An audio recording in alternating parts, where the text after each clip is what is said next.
Part 2. Post-mortem. Thoroughly enjoyed your BHL review. Butthole ladies, for those of you who aren't aware. You're a legit dude. Hit us up if you're ever passing through Northern Cali and want to make some bad decisions. I will definitely consider it. I'm not sure if I want to get caught up in your insanity, but I think if I watched what I said, we would have a blast and really enjoy ourselves. So I appreciate that. And if I'm ever in Southern Cali or Northern Cali, I'll hit you up at least. You know, we'll see what's up.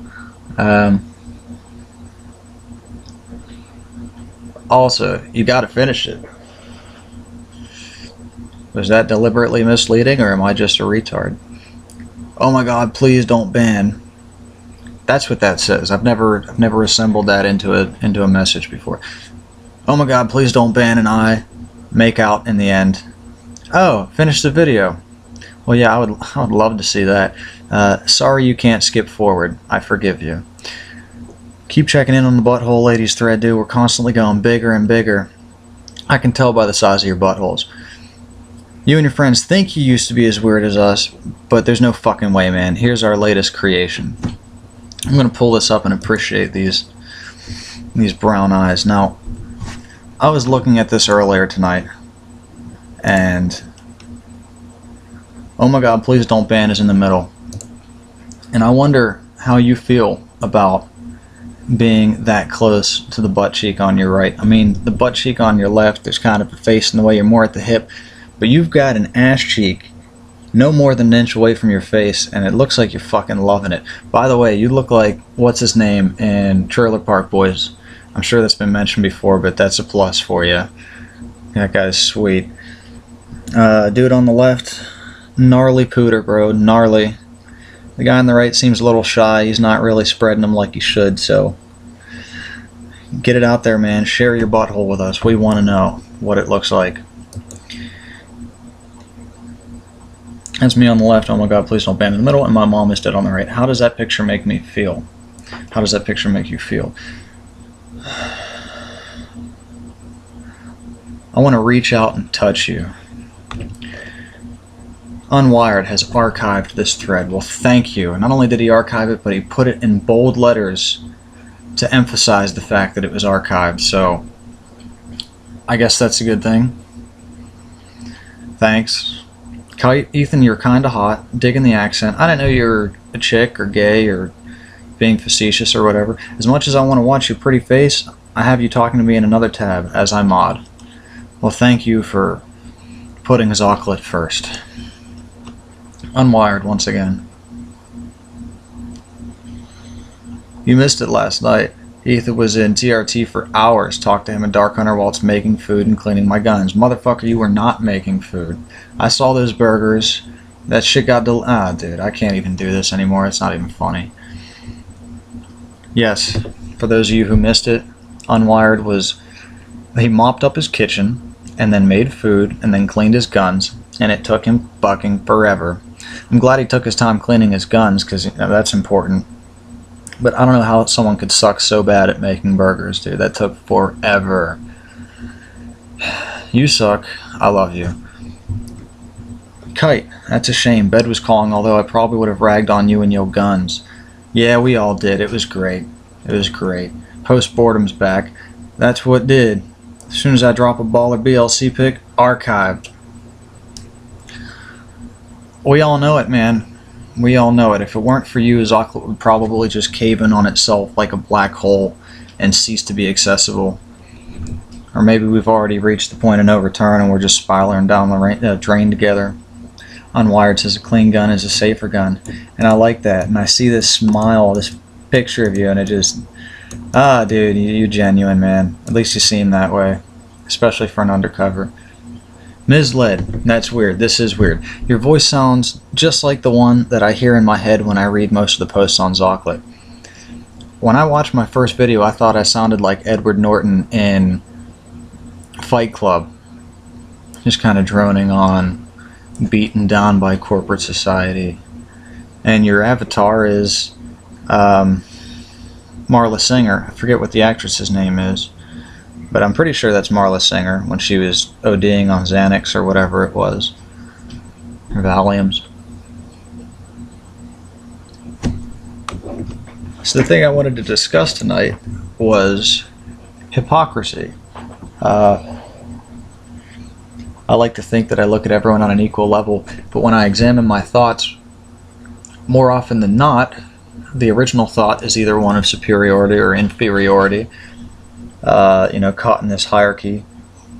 Even when I think I'm pitying someone or, looking at someone on an equal playing field, it's like I'm still looking down at them or looking up at them.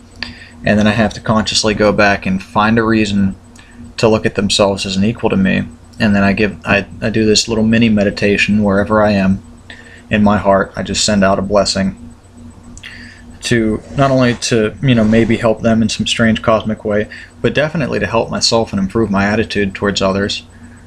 I read this long thing on in the TRT chat last night.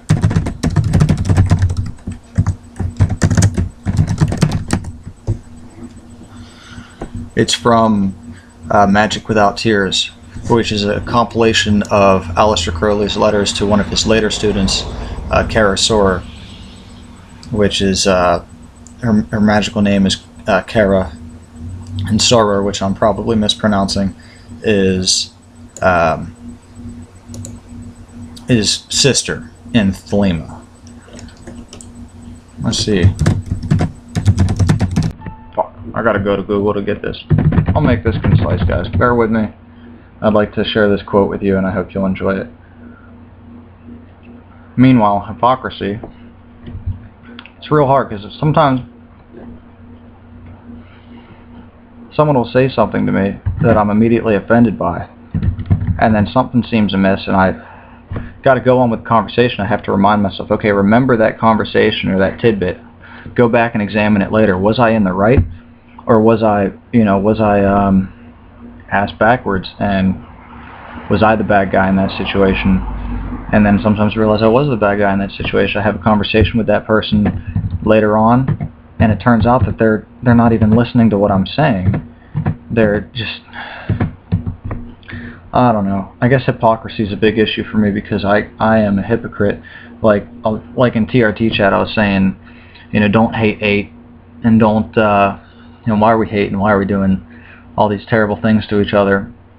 And then I am not nearly immune to it. I'm so easily led astray into divisive speech. Divisive speech is a category of one of the, I forget what it's called in Buddhism, but it's like one of the no-nos of Buddhism, saying anything that divides people in any way.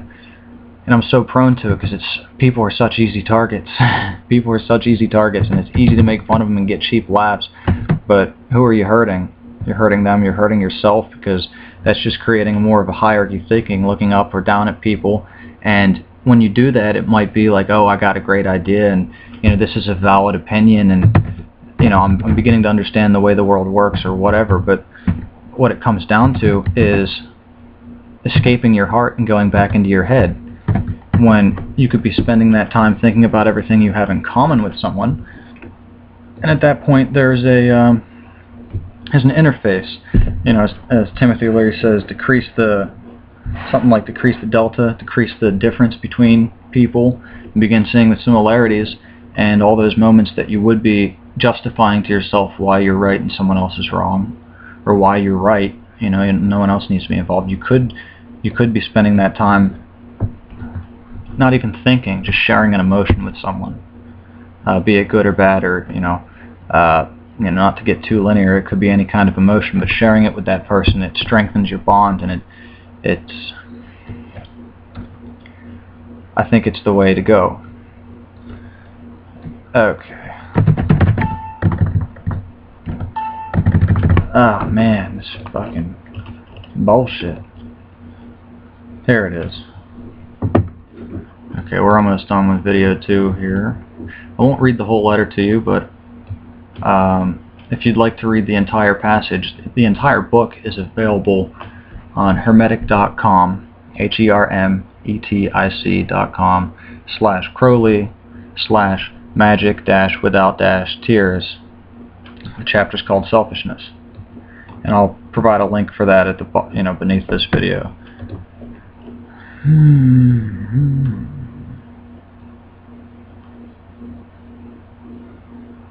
The Book of the Law is at pains to indicate the proper attitude of one king to another. King being the master of the domain, you are in control of your reality. When you fight him, as brothers fight ye. Here we have the old chivalrous type of warfare, which the introduction of reason into the business has made at the moment impossible. Reason and emotion, these are the two great enemies of the ethic of Thelema. They are the traditional obstacles to success in yoga as well as in magic. Now in practice, in everyday life, this unselfishness is always cropping up. Not only do you insult your brother king by your noble self-sacrifice, but you are almost bound to interfere with his true will. Charity always means that the lofty soul who bestows it is really, deep down, trying to enslave the recipient of his beastly bounty. In practice, I begin afresh. It is almost entirely a matter of the point of view. That poor chap that looks as if a square meal wouldn't hurt him, and you chuck him a half-crown. You offend his pride, you pauperize him, you make a perfect cat of yourself, and you go off with a glow of having done your good deed for the day. It's all wrong. In such a case, you should make it the request for a favor. Say, you're dying for someone to talk to, and would he care to join you in a spot of lunch at the Ritz or wherever you feel that he will be happiest? When you can do this sort of thing as it should be done, without embarrassment, false shame, with your whole heart and your words, do it simply to sum up. You will find yourself way up on the road to that royal republic, which is the ideal of human society.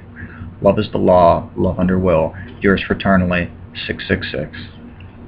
And P.S. Let me insist that pity is nearly always an impostor. It is the psychic consolation for fear. The pitiful man really is a pitiful man. For his is such a coward that he dare not face his fear, even in imagination. P.P.S. The day after I had written the above postscript, I came upon a copy of Graham Greene's The Ministry of Fear after a long search. He points out that pity is a mature emotion. Adolescents do not feel it. Exactly one step further, and he would have reached my own position as set forth above. It is the twin of moral responsibility, of the sense of guilt or sin. The Hebrew fable of Eden and the fall is clearly constructed. But remember that the serpent, Neshesh, is equivalent to Messiah, the Messiah. He's referring to the numerical values of the words when read in Hebrew. The M is the hanged man, the sinner, and is redeemed by the insertion of the phallic yod. Have fun chewing on that one. And there's two more postscripts, and there's just a bunch more content to this book. It's a really interesting read, even if you know nothing about magic and don't really care to. Just the way that Crowley expounds on all sorts of subjects, it sheds light on. It's an interesting read. I'll send the link. So, thanks for listening, and I look forward to doing this again.